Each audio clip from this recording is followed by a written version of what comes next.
Hello everyone, I Utkasha Singh, lecturer, Department of Electrical Engineering, NIT Polytechnic, Nagpur. Students, today we are going to learn about need for energy conservation on transformer.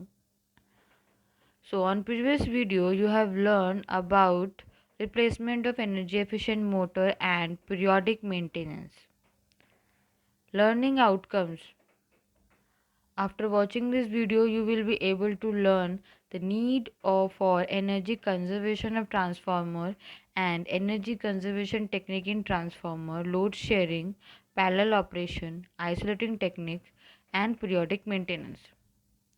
So first of all, we will see that what is the need for energy conservation of transformer. Transformer is an electrical power system part which is used to step up and step down the voltage at different section as per the requirement of economy. मतलब कि transformer जो है वो voltage up और down करता है जिस according to the demand of energy. So it is a integral part of the system. Now so when as you can see that transformer जो होते हैं ट्रांसमिशन लाइंस में कनेक्टेड रहते हैं, whether it is on load, भले उसका use हो रहा हो या नहीं हो रहा है, वो हमेशा लाइन में रहते हैं. So that is why when it is at no load also there is a power loss. वहाँ अगर वो नो लोड पे भी है तो भी वहाँ पे पावर लॉस होता है, क्योंकि कुछ ना कुछ जो सप्लाई और करंट होती है वो उसमें रह जाती है, एंड दैट इज़ वाई वहाँ पे पावर लॉस होता ही है. और मैग्नेटिक को जो कोर होता है ट्रांसफार्मर में, उसके वजह से भी लॉसेस होता है. That results in energy wastage. ठीक है. As rated voltage and no load current are there around the clock, मतलब रेटेड वोल्टेज और नो लोड करंट उसमें रहता ही है ट्रांसफार्मर में. ठीक है. आपने एडी करंट लॉस सुना ही होगा. वो वही होता है कि सर्कुलेटिंग करंट फ्लो होता है, एंड जिसके वजह से जब हम सप्लाई बंद भी कर देते हैं तब भी जो कोर होती है, जो वाइंडिंग्स होती है, उसमें सप्लाई रहता है कुछ हद तक. तो दैट कॉज लॉसेस. ठीक है. तो reduction in this losses in transformer leads to large amount of energy saving around the period. और अगर हम किसी भी तरीके से इन लॉसेस को अगर हम रिड्यूस करते हैं तो वी कैन कंजर्व एनर्जी और we can save energy over a period. हम बहुत देर तक के लिए उस एनर्जी को सेव कर सकते हैं, जो कि गुड रीजंस के लिए होगा. तो उसके लिए एनर्जी कंजर्वेशन ट्रांसफार्मर में करना बहुत ज़रूरी है, क्योंकि हम हर तरीके से उस वेस्टेज को रोकना है, तभी जाके एनर्जी कंजर्वेशन हो सकता है. So in transformer there are material use to improve the design and performance of transformer. Transformer में बहुत सारे ऐसे मटेरियल्स यूज़ होते हैं जो कि डिज़ाइन और उसका परफॉर्मेंस अच्छा करने के लिए हम यूज़ कर सकते हैं, जैसे कि एमॉर्फस मेटल है ना, या तो steel, epoxy resin, polyester sealant, cast resin या मेट ग्लास. ये सारे पार्ट्स हैं जो कि हम लोग ट्रांसफार्मर में यूज़ करते हैं, जो कि नॉर्मल यूज़ होता है. उसकी जगह पे अगर आप ये मटेरियल्स यूज़ करते हो तो एनर्जी लॉसेस थोड़ी कम होगी. नाउ वी विल सी कि what are the energy conservation technique in transformer. First of all, it's load sharing, parallel operation, isolating technique and periodic maintenance. So first we will see load sharing.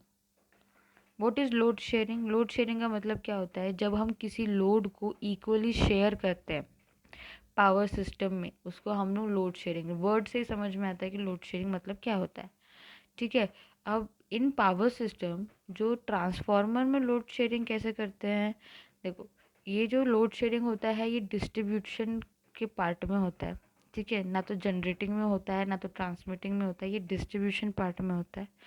जब आप दो transformer को connect करते हो और एक transformer normal condition में वो लोड में है, ठीक है, और अगर नॉर्मल कंडीशंस में है मतलब उसकी डिमांड नॉर्मल है, ठीक है, लेकिन जैसे ही वो नॉर्मल कंडीशन से थोड़ा उसकी डिमांड ज़्यादा हो जाती है, तब हम लोग जो उसका बैकअप ट्रांसफार्मर में जो कि हम उसके पैरेलल में कनेक्ट करते हैं, हम उसके साथ वो लोड शेयर कर लेते हैं, बिकॉज एक ट्रांसफार्मर कुछ रेटिंग के हिसाब से बिल्ड किया जाता है.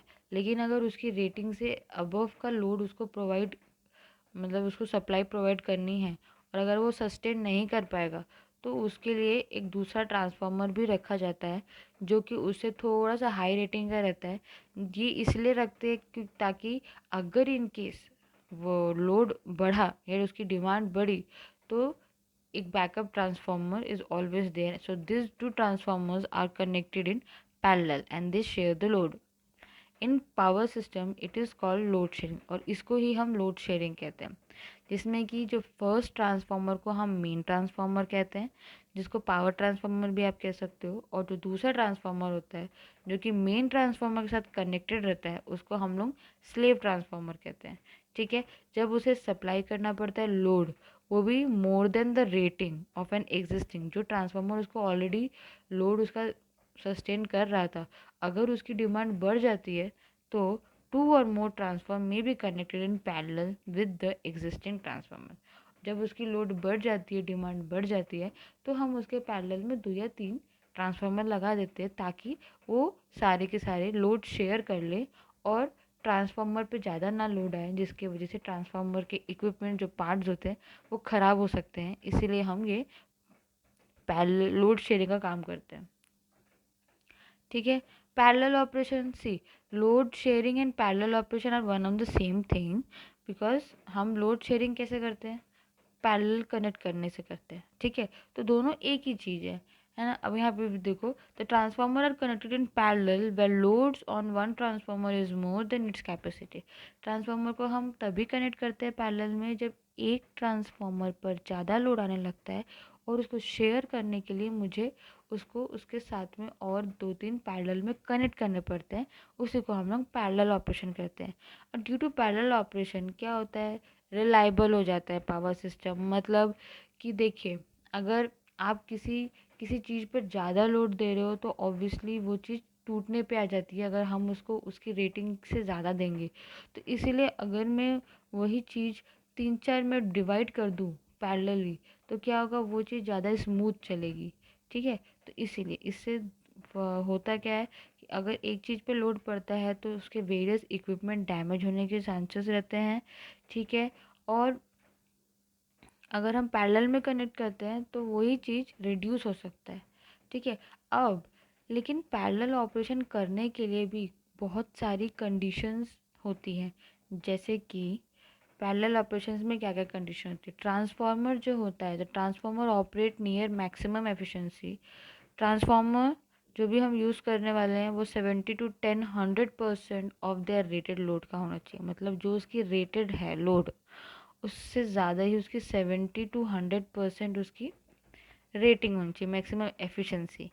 ठीक है, for a huge establishment drawing high varying power at different time supplying from single win economic. देखो होता क्या है, अगर आप दिवाली वगैरह का टाइम लो तो वी ऑल नो कि दिवाली में रात के टाइम पे लाइट की लोड्स, मतलब जो लोड होती है वो बहुत बढ़ जाती है। ठीक है, और वी डोंट नो कि वहाँ पे कब डिमांड बढ़ जाए कब कम हो जाए, और क्योंकि लाइट्स बहुत ज़्यादा यूज़ होते हैं उस टाइम पे तो ऑब्वियस है लोड बढ़ता ही है।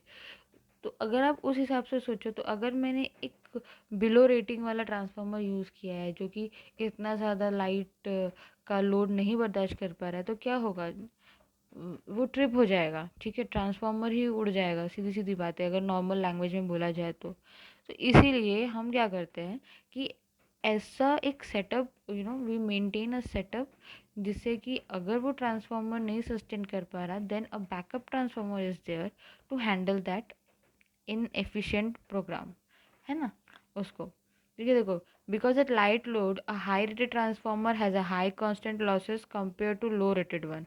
Also, a light system for transformer draw powers, thus reducing the overall frequency. Now, for an example, if you talk about only light loads, जैसे कोई पार्क वगैरह है जहाँ पे सिर्फ लाइट्स यूज़ होती है, हम फ़ैन वगैरह तो यूज़ नहीं करते पार्क वगैरह में, स्ट्रीट वगैरह में, तो वहाँ का जो ट्रांसफार्मर होगा वो मैं क्या यूज़ करूँगी, a low rating transformer I will use there, because वहाँ पे लोड बढ़ने के चांसेस नहीं है क्योंकि वहाँ पे सिर्फ लोड है। और जो लाइट लोड्स है सिर्फ जहाँ पे लैम्प्स वगैरह लगी हैं जिसका जिसका डिमांड बढ़ने का कोई चांस नहीं है। तो ऐसी जगहों पे अगर मैं उससे बड़े हाई रेटिंग का ट्रांसफार्मर यूज़ करती हूँ तो जितना ज़्यादा हाई रेटिंग ऑफ ट्रांसफार्मर आप यूज़ करते हो उतना ही ज़्यादा आपके लॉसेस भी होते हैं। अगर जिस अमाउंट ऑफ पावर वो प्रोड्यूस कर रहे हैं अगर वो उस अमाउंट ऑफ पावर वो यूज़ नहीं हो रहा है तो क्या होगा, वो लॉसेस में जाएगा। तो इसीलिए हमें as per according to load, क्योंकि एक वो कांस्टेंट लोड है जिसमें कहीं कहीं पे भी फ्लक्चुएशन या वेरिएशन का कोई चांस नहीं है। तो इसलिए ऐसी जगहों पे आप क्या करोगे, वही रेटेड का, ज़्यादा नहीं, थोड़ा सा उसके हाई, बट उतना भी हाई नहीं, उतना ही आप ट्रांसफार्मर को यूज़ करोगे। इससे हम एनर्जी कंजर्व कर सकते हैं। ठीक है। Hence, to operate the system at highest efficiency as much as possible, parallel connection transformer are utilized such that low power requirement, one of those with lower capacity, जो मैंने अभी आपको बताया कि जब लोअर कैपेसिटी का हम कोई जगह पे यूज़ कर रहे हैं तो हमें लोअर कैपेसिटी ट्रांसफार्मर यूज़ करनी पड़ेंगी। और अगर हम कहीं हायर कैपेसिटी जहाँ पे डिमांड फ्लक्चुएट होता है, वेरिएशंस होते हैं, तो वहाँ पे हम यूज़ कर सकते हैं। ठीक है। और पैरेलल ऑपरेशन में एक और चीज़ ये होती है कि अगर मान लो पैरेलल है, आपको पता है कि अगर हम पैरेलल में यूज़ करते हैं कनेक्शंस तो वो सारे एक दूसरे से एकदम इंडिविजुअल होते हैं, दे वर्क सेपरेटली। अगर एक डैमेज भी हो गया तो दूसरा वाला डैमेज नहीं होगा क्योंकि वो पैरेलली कनेक्टेड है। तो ये भी एक बहुत बड़ा बेनिफिट है इसका।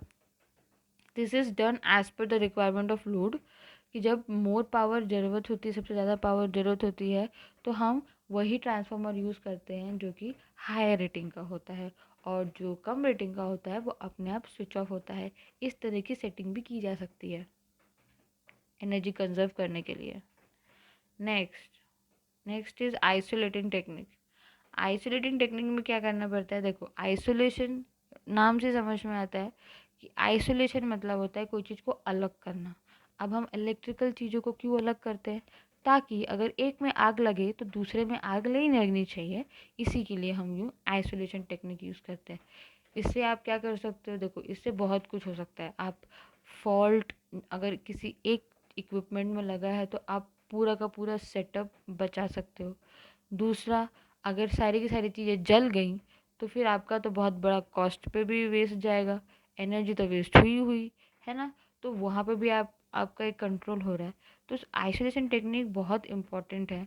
अगर आप कहीं पे भी इलेक्ट्रिकल यूज़ कर रहे हो तो यू शुड प्रोवाइड, आपने आइसोलेटर सुना ही होगा, आपने पहले पढ़ा होगा आइसोलेटर के बारे में। आइसोलेटर क्या है, एक स्विच है जो कि हम यूज़ करते हैं आइसोलेट करने के लिए। अगर कोई चीज़ आपकी ख़राब हो जाती है और आपको उसको रिपेयर करना रहता है तो हम क्या करते हैं, आइसोलेटर लगाते हैं, ताकि मैं उस फॉल्टी सेक्शन पार्ट को आइसोलेट करके ले जाऊँ टू रिपेयर इट, और उसका एक, और जो मेरा हेल्दी सेक्शन है वो मेरा उस फॉल्ट सेक्शन से बचे रहे, इसलिए मैं आइसोलेशन टेक्निक यूज़ करती हूँ। ठीक है। आइसोलेशन के लिए हम कौन कौन से चीज़ यूज़ सकते हैं, एक electromagnetic, capacitive and optical device आप यूज़ कर सकते हो। ठीक है। फिजिकली और electrically isolating the circuitry from unwanted currents, required signal and power need to be transferred across the separated circuit. To transfer signal, transformer use magnetic flux, capacitive isolators use differential voltage, and optocouplers use light to bridge the gap। मतलब जो हम isolator क्यों use करते हैं, ताकि physically और electrically आपका जो भी इक्विपमेंट है वो हम अलग कर सकें आपके हेल्दी सेक्शन पार्ट से। ठीक है। उसके लिए क्या क्या रहता है, उसमें ट्रांसफार्मर रहता है जो कि मैग्नेटिक फ्लक्स का यूज़ करता है, और उससे वो ये पता लगता है कि इस पार्ट में जो आपका हेल्दी सेक्शन है वहाँ पर नॉर्मल करंट फ्लो हो रहा है, और जो आपका फॉल्टी सेक्शन है उस पार्ट में आपका थोड़ा हेवी करंट या उस नॉर्मल से थोड़ा हाई रेटेड करंट फ्लो हो रहा है। तो उसके वजह से भी they have the sensing part, and they trip and they isolate themselves। they sense that कि might be there is a chance कि यहाँ पे fault आ सकता है, so that is why they isolate themselves। वो अपने आप को खुद ही isolate करते हैं। ये ऐसे automatic switches भी आती हैं। ठीक है। तो वो भी एक बहुत अच्छा है। why isolation is important, because देखो फर्स्ट तो वो आपके इक्विपमेंट्स को प्रोटेक्ट करती है। ठीक है। आपको सेफ एंड एक्यूरेट मेजरमेंट देती है। अवॉइड ग्राउंड लूप्स मतलब लूप मतलब क्या होता है, एक इनक्लोज्ड सरफेस। अब हमें ये पता है कि कोई भी इलेक्ट्रिकल सर्किट बिना क्लोज्ड इनक्लोज्ड मतलब कहीं से आप ओपन रख सकते हो तो चलेगा कि आपका कोई इक्विपमेंट नहीं, वो प्रॉपरली लूप में रहता है ना। लूप में रहता है तभी आपका कोई भी इक्विपमेंट काम करेगा। तो उसको प्रोटेक्ट करने के लिए मतलब सब एक साथ कनेक्टेड रहते हैं, तो वो चीज़ आपको प्रोटेक्ट करनी है। Last one is physically separate one part of an electrical system from another. Periodic maintenance of a transformer is an energy conservation technique. देखो किसी भी इक्विपमेंट को अगर आपको प्रॉपरली चलाना है और उसके लाइफ स्पैन के हिसाब से चलाना है तो उसका मेंटेनेंस बहुत इंपॉर्टेंट है। जैसे कि उसके मेजर करना वोल्टेज एंड करंट टेम्परेचर, उसकी वाइंडिंग रेजिस्टेंस, हमेशा उसके टेम्परेचर चेक करते रहना कि वेदर वाइंडिंग इज़ प्रॉपर और नॉट। ऑयल लेवल, ट्रांसफार्मर में ऑयल लेवल चेक करना बहुत इंपॉर्टेंट है क्योंकि उसके अंदर में सारे पार्ट जो हैं वो ऑयल्स में ही सबमर्ज रहते हैं।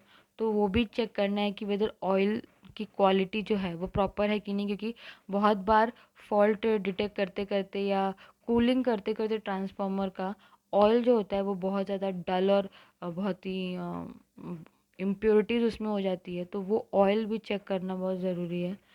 Breather and silica gel, transformer में बिल्कुल भी 0%, 0.01% भी मॉइस्चर नहीं होना चाहिए और वो हटाने के लिए हम लोग ब्रीदर और सिलिका जेल यूज़ करते हैं। तो जब वो मॉइस्चर को सिलिका जेल बाहर निकालता है ट्रांसफार्मर से, तब उसके साथ जो है उसमें इम्प्योरिटीज़ भी आती हैं। तो क्या होता है कभी कभार ये जो ब्रीदर वगैरह होता है ये चोक हो जाते हैं क्योंकि इन सबको ये एक ड्रेनिंग सिस्टम है।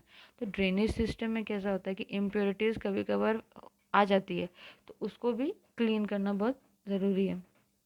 कूलिंग अरेंजमेंट वो भी चेक करना ज़रूरी है क्योंकि ट्रांसफार्मर को एन अप्रोप्रिएट टेम्परेचर पर कूल रखना ये भी इम्पॉर्टेंट है। ठीक है, insulation resistance as I already told you about windings, so you have to see the insulation resistance. So you have learned in this video need for energy conservation of transformer, energy conservation technique in transformer, load sharing, parallel operation, isolating technique, and periodic maintenance.